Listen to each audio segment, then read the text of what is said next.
அனைவருக்கும் வணக்கம். இந்த வீடியோல ஃபோரியர் டிரான்ஸ்ஃபார்ம்ல இருந்து ஒரு எக்ஸாம்பிள் பார்ப்போம். Evaluate integral 0 to infinity x square dx by x square plus 9 x square plus 16 using transform கொடுத்துட்டோம்.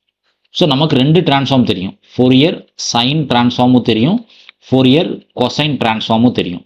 அப்போ எந்த டிரான்ஸ்ஃபார்ம் டெக்னிக் இங்கே அப்ளை பண்ணுறதுன்றது டவுட் வந்திருக்கு நமக்கு. ஸோ மேலே எக்ஸ் ஸ்கொயர் டிஎக்ஸ் கொடுத்துருக்கோமான்னு என்ன கொடுத்துருக்குன்னு பார்க்கணும். ஸோ நியூமரேட்டரில் எக்ஸ் ஸ்கொயர் டிஎக்ஸ் கொடுத்துருந்தோன்னா ஃபோரியர் கொசைன் டிரான்ஸ்ஃபார்ம் அப்ளை பண்ணணும். அது வெறும் எக்ஸ் ஸ்கொயர் மட்டும்தான் கொடுத்துருக்கோம், வெறும் டிஎக்ஸ் மட்டும்தான் கொடுத்துருக்கோம்னா கொசைன் டிரான்ஸ்ஃபார்ம் அப்ளை பண்ணும். டிஎக்ஸ் மட்டும் இருந்துச்சுன்னா கொசைன் டிரான்ஸ்ஃபார்ம் அப்ளை பண்ணும். சரிங்களா? ஓகே. ஸோ அதுக்கு ஃபஸ்ட்டு என்ன பண்ணணும்னா F of X G of X வேணும். ஸோ இங்கே என்ன சார் கொடுத்துருக்கோம்? 9 கொடுத்துருக்கோம், தென் 16 கொடுத்துருக்கோம். இதை எப்படி அசைன் பண்ணலாம்னா ஏ ஸ்கொயர் ஈக்குவல்ஸ் டு 9 எடுத்துக்கலாம்.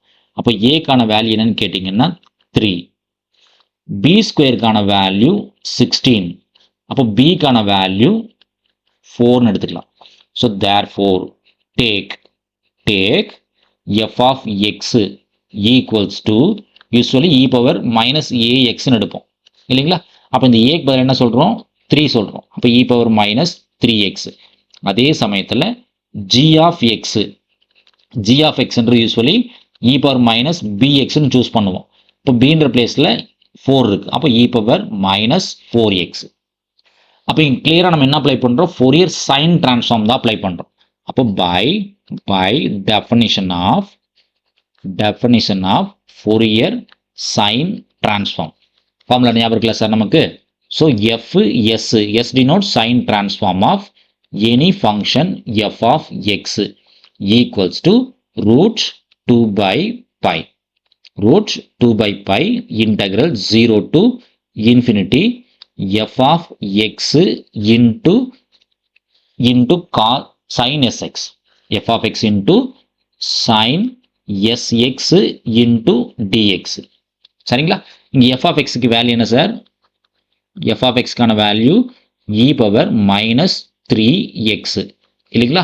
அப்போ என்ன பாருங்க, root 2 by pi integral 0 to infinity e power minus 3x into sine sx into டிஎக்ஸ்ன்னு கிடைக்கும் இல்லைங்களா?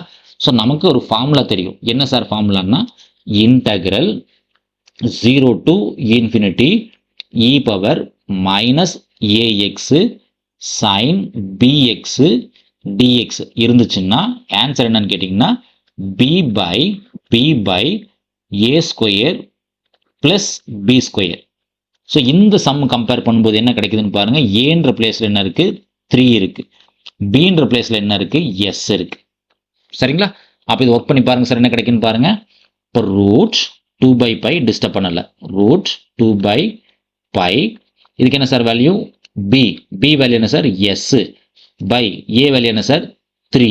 So 3 square plus s square. இல்லை இது இன்னும் மாற்றி எழுதுன்னு ஃபீல் பண்ணிங்கன்னா root 2 by pi s by s square plus 9. சரிங்களா?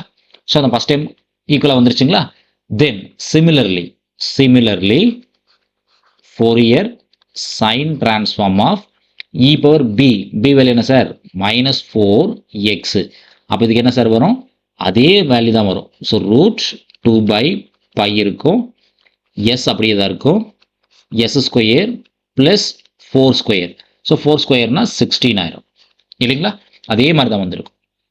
தென் அடுத்தது பார்த்தீங்கன்னா definition of convolution theorem. So definition of convolution theorem, convolution theorem on Fourier sine transform.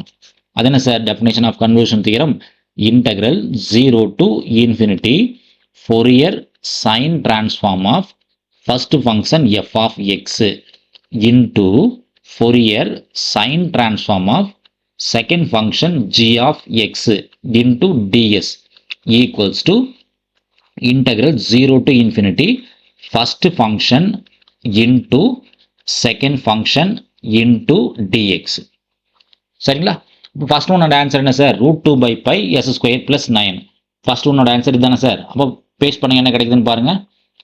So integral 0 to infinity. First ஒன்னோட answer root 2 by pi s by s square plus 9 first ஒன்னோடது into second ஒன்னோடது root 2 by pi s by s square plus 16 second ஒன்னோடது into ds equals to integral 0 to infinity f of x என்ன sir?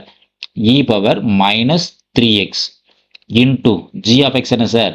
e power minus 4x into dx இல்லைங்களா? இப்போ ரெண்டு root 2 by ஆகும், root cancel ஆயிரும். அப்போ என்ன சார் கிடைக்குன்னா 2 by pi கிடைக்கும்.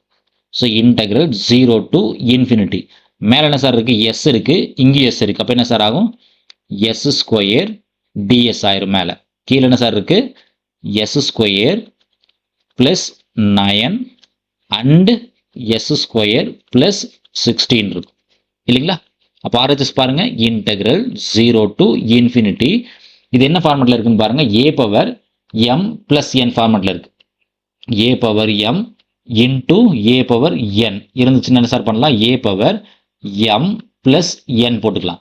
அப்போ இங்கே என்ன கிடைக்கும்? இ பவர் மைனஸ் 3 மைனஸ் 4 அப்போ மைனஸ் 7x இன்டூ டிஎக்ஸ்ன்னு கிடைக்கும். ஸோ நமக்கு ஒரு ஃபார்முலா தெரியும். என்ன sir formula? Integration of e power ax dx என்ன sir value? E power ax by a இல்லைங்களா? E power ax divided by a. அப்போ இங்கே என்ன கிடைக்கும்? E power minus 7x divided by 7 limit 0 to infinity. சரிங்களா? அப்போ அப்பர் லிமிட் போடுங்க sir, என்ன கிடைக்குதுன்னு பாருங்க. ஸோ இன்ஃபினிட்டி இன்டூ 7 போட்டிங்கன்னா கட்டாயம் அது என்னது? இது இன்ஃபினிட்டி தான். மைனஸ் 0 into 7 போட்டிங்கன்னா கட்டாயம் 0 தான்.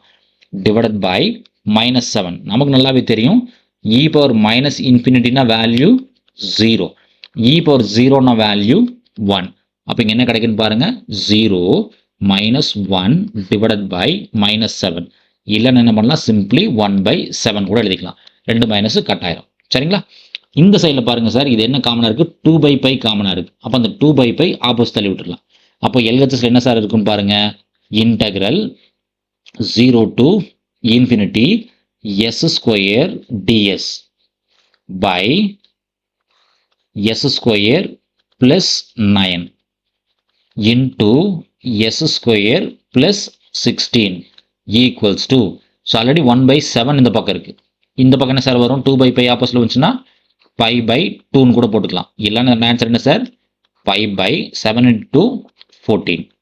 ஸோ இதான் நமக்கு தேவையான ரிசல்ட். ஆனால் சம்மில் என்ன கொடுத்துருக்கோம்? எக்ஸ்ன்னு கொடுத்துருக்கோம். எக்ஸு கமா எஸ் எல்லாமே சேம் தான் சார்.